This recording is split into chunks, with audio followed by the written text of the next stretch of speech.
اور دلی میں ہم نے دہلی یونیورسٹی میں ایم اے میں 86 میں ایڈمیشن لیا، 88 میں ہم نے ایم اے پاس کیا، 90 میں ہم نے ایم فل پاس کیا اور 94 میں ہم نے پی ایچ ڈی کی ڈگری حاصل کی۔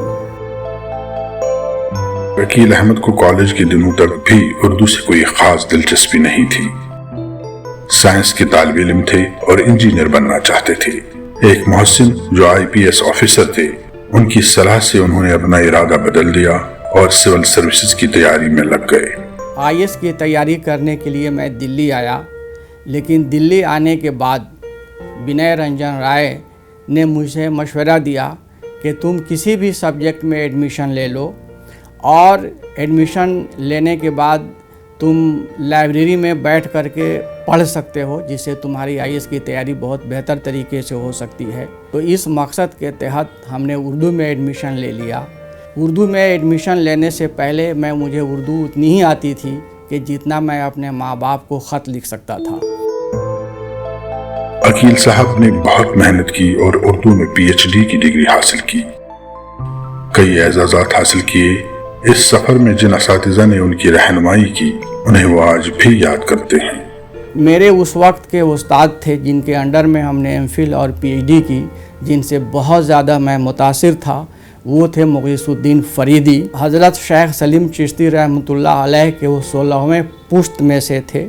ان کی زیر نگرانی ہم نے ریسرچ کا کام کیا اور اردو کے طرف راغب کرنے میں، اردو پڑھنے میں، اردو میں کامیابی حاصل کرنے میں مغیث الدین فریدی کا بہت بڑا ہاتھ ہے۔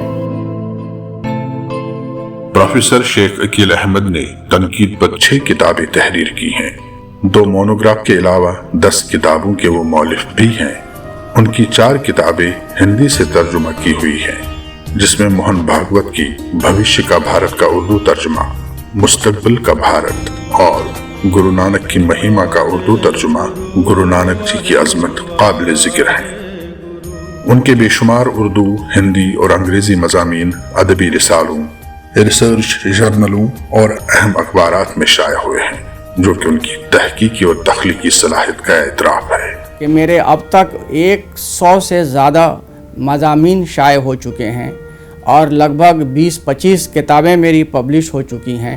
اس کو میں سمجھتا ہوں کہ یہ میری بہت بڑی اچیومنٹ ہے۔ شیخ عقیل احمد کا جو کام ہے، ادبی کام ہے، وہ سب سے جدا گانہ ہے اور محنت طلب ہے، دقت طلب ہے، اسی لیے اس کی پذیرائی زیادہ ہو رہی ہے یا ہوگی۔ دہلی یونیورسٹی کے ستیوتی کالج میں اردو کے پروفیسر شیخ عقیل احمد کے مضبوط کندھوں پر حکومت ہند کی وزارت تعلیم کے تحت آنے والے اردو کے اہم ادارے national council for promotion of Urdu language کے ڈائریکٹر کی اہم ذمہ داری ہے۔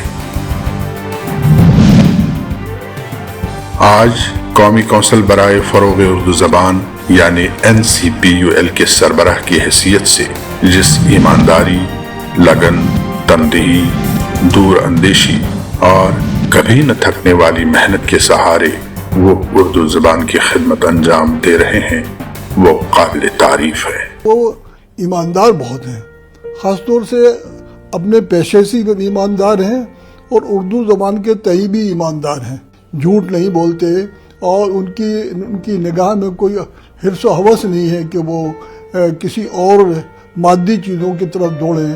30-35 برسوں سے ان کو جانتا ہوں جی، یہ نہایت شریف آدمی ہے، ذمہ دار آدمی ہے۔ ہمارے وزیر اعظم نریندر مودی صاحب یہ چاہتے ہیں کہ اگر ہم سینٹر سے 100 روپیہ ریلیز کریں تو وہ جہاں پہنچنا چاہیے وہاں پہنچے، یعنی ایک نیا پیسہ بھی بیچ میں ادھر ادھر نہیں ہو۔ اور مجھے یہ کہتے ہوئے بے حد خوشی اور ایک سیٹسفیکشن ہو رہا ہے کہ ہم نے سرکار کے پیسے کو کسی بھی اعتبار سے ضائع نہیں ہونے دیا، ہم نے اس کا بہت صحیح استعمال کیا۔ شیخ عقیل احمد ریڈیو اور ٹیلی ویژن کے پروگراموں میں بھی زبان و ادب کے اہم ماہر کی حیثیت سے ایک زمانے سے شرکت کرتے رہے ہیں اور یہاں بھی اپنی ایک علیحدہ شناخت درج کرائی ہے۔ صرف یہی نہیں، پروفیسر شیخ عقیل احمد نے انگنت قومی اور بین الاقوامی سیمیناروں میں کلیدی خطبات کے علاوہ ریسرچ پیپرز پیش کیے ہیں۔ اس کے علاوہ ادب و سماج کے لیے اپنی اہم ذمہ داری سمجھتے ہوئے انہوں نے مہمان خصوصی کی حیثیت سے بھی 100 کے قریب سماجی اور ثقافتی پروگراموں میں شرکت کی ہے اور اپنی تقریروں سے ذہن و دل کے دروازے کھولے ہیں۔ چھوٹے سے چھوٹے جلسے میں پہنچتے ہیں اور اپنی بات کہتے ہیں، اور وہ بڑے سے بڑے جلسے میں پہنچتے ہیں، اور غیر مقامی علاقوں میں بھی جا کر وہ ان جلسوں میں کونسل کی بات، اردو کے فروغ کی بات اور کیا ممکنات کی بات کرتے ہیں، اور بہت قاعدے سے وہ اپنی بات کرتے ہیں۔ عقیل صاحب کو کئی سرکاری اور غیر سرکاری تنظیموں سے ان کی ادبی خدمات کے لیے بے شمار تعریفیں ملی اور انہیں کئی سارے اعزازات سے بھی نوازا گیا، حالانکہ وہ اس بات کو زیادہ ترجیح دیتے ہیں کہ کیسے وہ ملک اور بیرون ملک کے طلباء کی زیادہ سے زیادہ رہنمائی کر سکے۔ مجھے جو ہے وہ دلی کے لائنز کلب نے بیسٹ ٹیچر کے لیے مجھے ایوارڈ دیا ہے۔ اس کے علاوہ میرے کئی بکس کے اوپر دلی اردو اکیڈمی نے ایوارڈ دیا، اور میں پورے ہندوستان ہی نہیں بلکہ ہندوستان سے باہر جو طالب علم ہیں ان طالب علموں کو میں گائیڈ کرتا ہوں، ڈائریکٹ اور انڈائریکٹ میں گائیڈ کرتا ہوں۔ ان کی پی ایچ ڈی تھیسس کو میں دیکھتا ہوں اور ہر طرح سے میں ان کو گائیڈ کرتا ہوں۔ عقیل صاحب نہ صرف قومی کونسل برائے فروغ اردو زبان کی اپنی ذمہ داریوں کو بخوبی سمجھتے ہیں، بلکہ کونسل میں کام کرنے والے تمام ملازمین کی نقل و حرکت اور ان کی ذمہ داریوں پر پورا دھیان دیتے ہیں اور اردو کے فروغ کے لیے ہر ممکن کوشش میں لگے رہتے ہیں۔ NCPVL کے تمام اسکیمز کو ہم نے پوری کوشش کی ہے کہ اس کو روزی روٹی سے جوڑا جائے اور ایسا اس کو چلایا جائے کہ یہاں سے پاس آؤٹ ہونے والے جو بچے ہیں وہ بچے ہر حال میں ان کو نوکری ملے یا ان کو کوئی روزگار سے جوڑا جائے۔ سماجی، ادبی اور ثقافتی تنظیموں سے جڑے ہونے کے باوجود پروفیسر شیخ عقیل احمد کی انتظامی صلاحیت ہمیشہ عروج پر رہی۔ یہی وجہ ہے کہ اتنے مختصر سے عرصے میں وہ ایوریسٹ سر کرنے جیسا ادبی، سماجی اور ثقافتی کام کر پائے اور خود کو اس لائق بنایا کہ وہ اوروں کے لیے مشعل راہ ہے۔